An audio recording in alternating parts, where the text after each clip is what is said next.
agencies. Christian nationalists taking over our federal government, along with Elon Musk. But this guy, Russell Vought, he's the real deal. He's the one. He's a good Christian nationalist. He's a good Christian fascist. Well, the way that he describes it is that he wants to basically bring Christianity into all aspects of society, especially Here we go. Government. You ever read Handmaid's Tale? Being a nation that's for God, that's a consensus that we want to renew in this country, that we have religious liberty, but it cannot come from this notion that a country isn't understanding the reality that it has to obey God, and there is only one true Obey God, America. Jesus Christ. You're about to. And I think it's important because it doesn't just give him sort of a guidepost in terms of what he's doing, his views on abortion, which he wants to have a total ban on. It also kind of brings a certain righteousness of conviction to the way that he approaches his work, a belief that in some cases the ends justify the means. It's one of the reasons why in Trump's first administration, no matter what President Trump did, Russ Vought stood beside him. He thought that he was a key ally for kind of propelling his vision. And you can just listen to the way that he talks, you can read the way that he writes, and it's sort of inflected with these righteous tones. He talks about kind of quote unquote the storm clouds being upon us. And we've got to take measure and be ready to put ourselves in uncomfortable, difficult spots and trust that duty is ours, results are God's. So it's a really, really important motivational force for him. I've wondered about his speech. He's also quite mean. He can be quite mean. He talked about wanting to traumatize civil servants, make them realize that nobody likes them. We want the bureaucrats to be traumatically affected. We want, when they wake up in the morning, we want them to not want to go to work. Because they are increasingly viewed as the villains. We want their funding to be shut down so that the EPA can't do all of the rules against our energy industry because they have no bandwidth financially to do so. We want to put them in trauma. Some of this language, if we were 5 years old, we would say that's not very nice. Now that we're older, we would say, don't talk about traumatizing people. It's unnecessary. Yeah, and it's a really weird contrast because if you meet him, I've had a long conversation with him, and he has this very kind of scholarly demeanor. He's always very buttoned up and very nicely trimmed beard. He's soft spoken. But then when you actually listen to what he's saying, it's really quite radical. And I think it's something that this is really just a reflection of the strength of his convictions. This is stuff that he truly, deeply believes in. And more than that, I think that the manner in which he speaks is something that helps to inspire, people who work with him. And he does have kind of a devoted group of small allies who kind of share his vision. He's not transactional. You might say he's not corruptible. This is just stuff that he really wants to do. Donald Trump famously, throughout his life, has engaged in a lot of behavior that is not particularly Christian. How did these two men get together? How does he end up with Donald Trump in the first administration? Well, so Russ Vought has an interesting transition over time from, when he was a young Republican staffer, he was very much focused on kind of bread and butter fiscal conservatism. But then over the years, he got into more of a MAGA-style way of looking at government. MAGA's in charge, baby. He was somebody who got involved in the... We are all fucked. As you'll remember, there wasn't an incredibly... We are all fucked. Back in 2017. And so he was appointed to the OMB. He was a deputy director. Eventually, in the final year, he became director of OMB. And I think the thing for Vought is that he sees Trump as a vehicle for pushing forward his ideas. So he talks about the fact that, for example, abortion. This is something that he's quite passionate about. But yet all of these anti-abortion politicians in the Republican Party who failed to do anything, but it was Trump who ultimately was the one who through his Supreme Court appointments, was able to kill Roe versus Wade. He had the most pro-life record ever. I've never seen him to stand in the way of a pro-life initiative that actually was real. And so Vogt, I think, sees Trump as just a critical ally, as somebody who's, even if he doesn't agree with him on a day-to-day basis or on many issues, the grand vision is something where he sees alignment. For 4 years, the Trump vehicle had more or less stalled. The president lost the 2020 election and was cast out into Florida. What was Russell doing then? So the first thing to say is that at the very end of Trump 1.0, I think the Trump team began to realize this Roosevelt guy has some ideas that are actually very, very powerful and might be electorally useful. So in his last year, when he was running the Office of Management and Budget, he was the one who wrote a memo saying that the federal government should stop all trading in critical race theory. That obviously became a very powerful trope for Trump in his more recent election campaign. And he was also the one who was the architect of Schedule F, the idea that you could basically remove all career protections for civil servants. So The architect of trauma, Mr. Russell Vogt.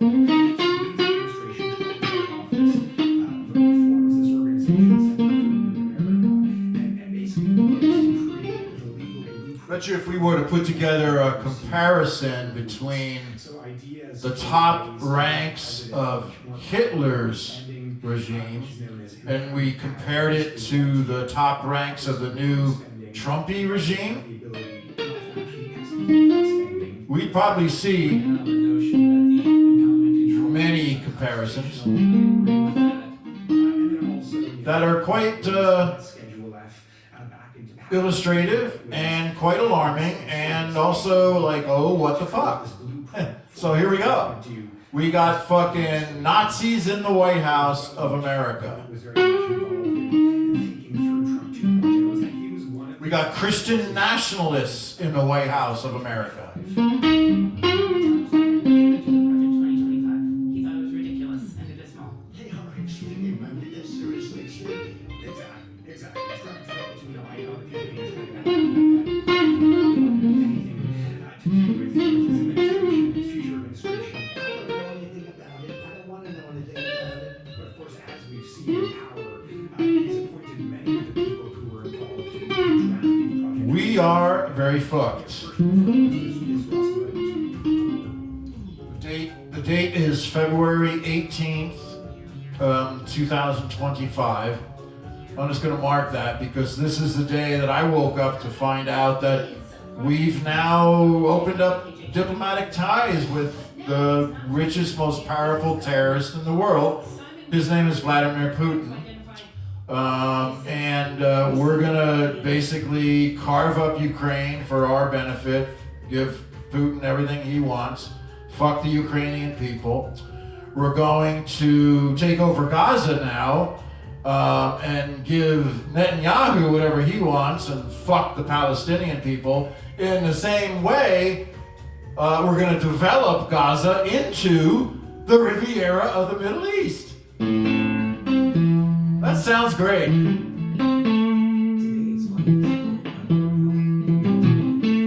The Riviera of the Middle East. Let's go ahead and displace 2 million people and put them somewhere else so we can take their land, develop it, own it.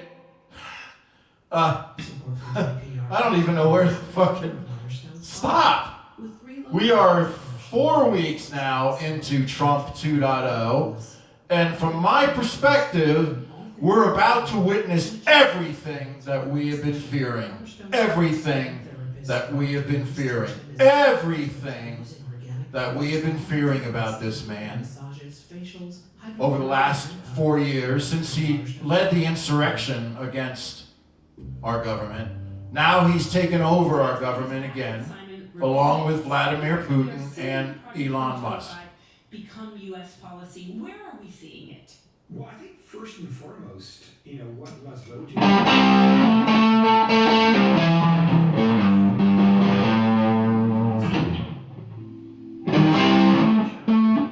Project 2025 about basically how to use. We must listen to this. To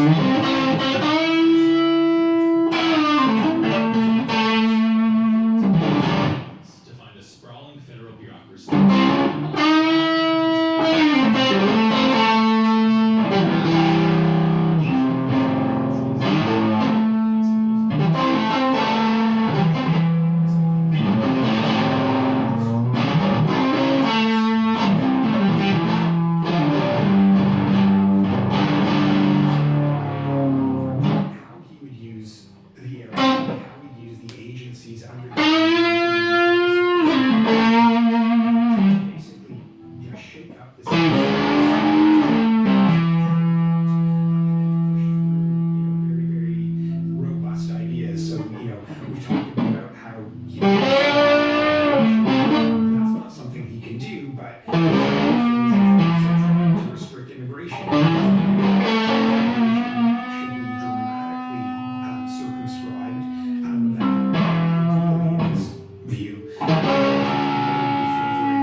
Anybody ever read it?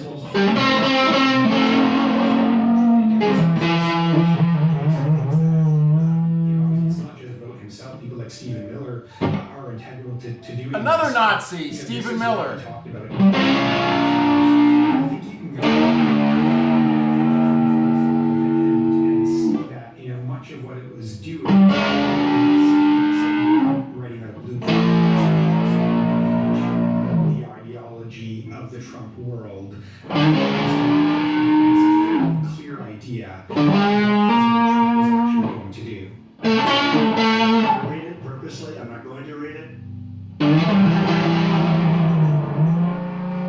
much of what the Trump administration is doing is trying to do because it is running. We have the elected Vice President J.D. Vance saying, Fuck J.D. Vance, and that too. this might be a better idea, the president ultimately has more power than the Control the executive's legitimate power. What is Russell Vote's plan to deal with that, to deal with all these lawsuits? I'm assuming he's thought this through? He's certainly no dummy, so he knows that what he's doing does amount to change, and therefore that there will be all kinds of opposition. It's not going to be a smooth road, and so he's anticipated that what they've done, the executive orders trying to revive presidential power of impoundment, all of that will end up in the courts, and probably ultimately will end up at the Supreme Court. And so it's not that he's afraid that the courts are going to block his agenda. I think rather he wants the courts to ultimately be the jurisdiction that determines whether or not his interpretation of the law is the correct one. And if he succeeds once these cases work their way up to the Supreme Court argument, if he succeeds, then he will have fundamentally redrawn the bounds of presidential power and brought America back to kind of a late 19th century version of the way that the White House could operate. The loss of impoundment authority, which 200 years of presidents enjoyed, was the original sin in eliminating the ability for a branch on branch to control spending. And we're going to need to bring that back. In a way, all of these lawsuits aren't necessarily a bad thing. All of these lawsuits might be driving toward what Russell wants. That's right, driving towards the kind of the fundamental confrontation to the judgment day, if you will. Now, of course, there still is concern, and some of what J.D. Vance has said as concerns that, will the Trump administration abide by rulings that don't go in their favor? But I think as far as Russ Vote is concerned, he has the confidence, the optimism, that the courts will ultimately side with them. And I think legislators who look at power, for example, it's not clear exactly how the Here's the trouble with MAGA There's many people who think that and all the people that voted for is Mr. unconstitutional. fucking Trump. But Here's the trouble. a slam dunk. They have no idea what they voted for. None. But they are going to find out. We're all going to feel the pain of their actions. We are all going to feel the pain, all of us. Thank you, MAGA. Thank you, MAGA. Gotta love you. Head-to-head with the courts right now. Musk, who is to tear the government and shrink it. These people have a lot of power. They see in how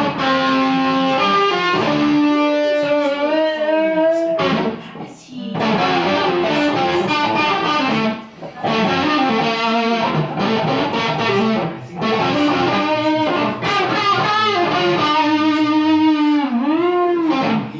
The way I would see it is that Russ Vote sort of, it's not that he's necessarily anywhere specifically on that spectrum.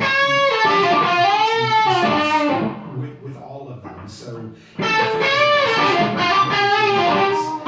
how he's been very suspicious of big tech.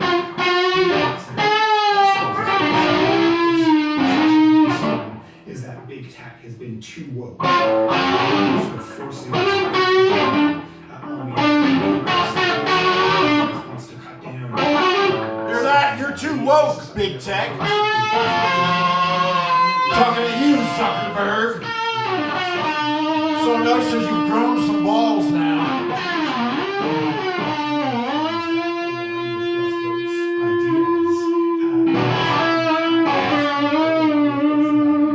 Whatever the tension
this whipsawing between, potentially an extreme Republican agenda followed by something that would be much more appealing towards Democratic voters.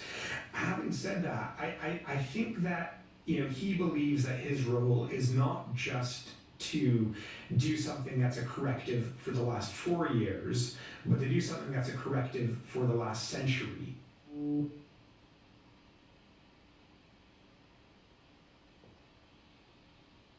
What the fuck happened? Oh my God.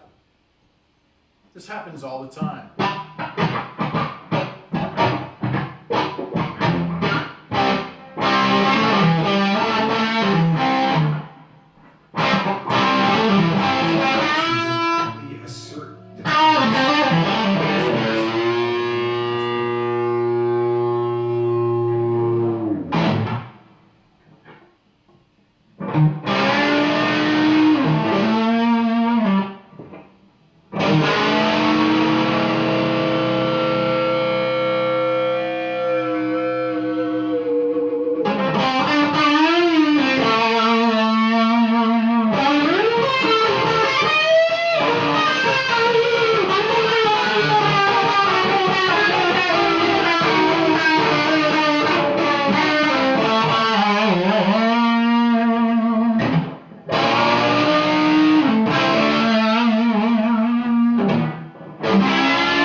Trump choosing Peter Navarro for a top economic position in his next administration. Today, my colleague Anna Swanson on how Peter Navarro rose to become one of Trump's key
Republican, and the reality is that there's not much difference between that. The traditional Democratic Party was a lot like MAGA in that it was the party of the working class, American manufacturing, blue-collar workers. The goal of that party, at least what it said it was to increase the real wages and prosperity of blue-collar workers. And I was very comfortable with that. So when you started talking, what did you learn? So he talked about being raised by a single mom, how he was a latchkey kid. He also loved school, and he did well, and he goes on to Tufts University. And after he graduated in the 1970s, he's thinking he wants to see what the world is like and travel a little bit. I became really intrigued by Thailand. And then one day, kind of randomly, he's walking around the Berkeley campus, and this guy asks him, hey, want to go to Thailand? And I looked over, and it was the Peace Corps table. And so Navarro decides to go. Peace Corps, I feel like that's a really unusual stop along your way to becoming tariff czar. Yeah, he says he wanted to learn about different cultures and got to travel a lot around Asia. And when he came back, he ended up at Harvard. The more we learn about this Trumpy 2.0, the worse I feel. He finished his So I gotta PhD. shut this He moves down out right to now. Southern California.